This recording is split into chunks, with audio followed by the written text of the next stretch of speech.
Assalamualaikum warahmatullahi wabarakatuh. Kami dari kelompok 1 akan menjelaskan materi tentang konsep dasar sejarah. Sebelumnya, kami akan memperkenalkan anggota. Yang pertama Nur Izana, absen 18. Yang kedua Rafika Yulianti, absen 26. Yang ketiga Selin Setioningrum, absen 34. Yang keempat Muhammad Naufal Hanan, absen 12. Pengertian sejarah. Sejarah secara etimologi berasal dari kata syajaratun atau dibaca sejadah dari bahasa Arab yang artinya adalah pohon kayu. Pohon kayu yang dimaksud adalah suatu pengibaratan sejarah seperti pohon yang tumbuh dari bawah tanah ke atas, bercabang, menumbuhkan dahan, daun, bunga, hingga buah. Sementara itu, sejarah dalam bahasa Inggris adalah history. History sendiri berasal dari bahasa Yunani, yakni history, yang memiliki arti apa yang diketahui karena penyelidikan. Pengertian sejarah menurut para ahli. Pengertian sejarah menurut Herodotus. Pengertian sejarah menurut Herodotus adalah suatu kajian mengenai kebangkitan, kehidupan hingga kejatuhan tokoh, masyarakat, bahkan peradaban dalam kisah atau storytelling yang dijaga seakurat mungkin kebenarannya dari tahun 484 sampai 425. Pengertian sejarah menurut Ibnu Khaldun.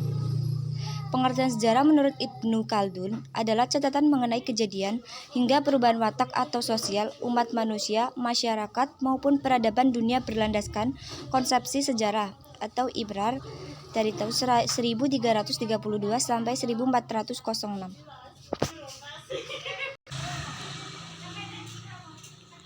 Pengertian sejarah menurut Kuntowijo. Sejarah menurut Kuntowijo adalah cabang ilmu yang mengkaji secara sistematis keseluruhan perkembangan proses perubahan dan dinamika kehidupan masyarakat dengan segala aspek kehidupannya yang terjadi di masa lampau. Kuntowijo tahun 2013 halaman 18. Pengertian sejarah menurut Muhammad Yamin. Menurut Muhammad Yamin, sejarah adalah ilmu pengetahuan yang umumnya berhubungan dengan cerita bertarikh sebagai hasil penafsiran kejadian-kejadian dalam masyarakat manusia pada masa lampau, yaitu susunan hasil penyelidikan bahan-bahan tulisan atau tanda-tanda yang lainnya. Yamin tahun 1957 halaman 4. Pengertian sejarah menurut Sartono Kartirjo. Menurut Sartono Kartirjo, sejarah adalah gambaran mengenai masa lalu manusia dan sekitarnya sebagai makhluk sosial yang disusun secara ilmiah dan lengkap. Pengertian sejarah menurut Edward Howlett Carr. Menurut Edward Howlett Carr, tahun 1982 halaman 30 berpendapat bahwa sejarah adalah suatu proses interaksi tanpa henti antara sejarawan dengan fakta-fakta yang ada padanya, suatu dialog tanpa henti antara masa sekarang dan masa silam.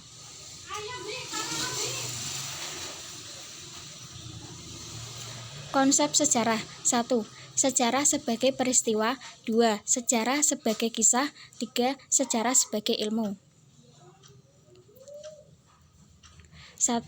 Sejarah sebagai peristiwa. Sejarah sebagai peristiwa ialah kejadian, kenyataan, aktualitas, sejarah yang sebenarnya telah terjadi atau berlangsung pada waktu yang lalu.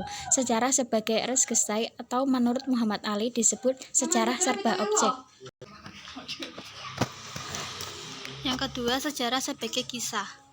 Sejarah sebagai kisah adalah cerita atau narasi yang disusun dari ingatan, kesan, atau tafsiran manusia terhadap peristiwa atau kejadian-kejadian yang terjadi atau berlangsung pada waktu yang lampau, yakni sejarah sebagai rerum gestarum atau menurut Muhammad Ali disebut sejarah serba subjek.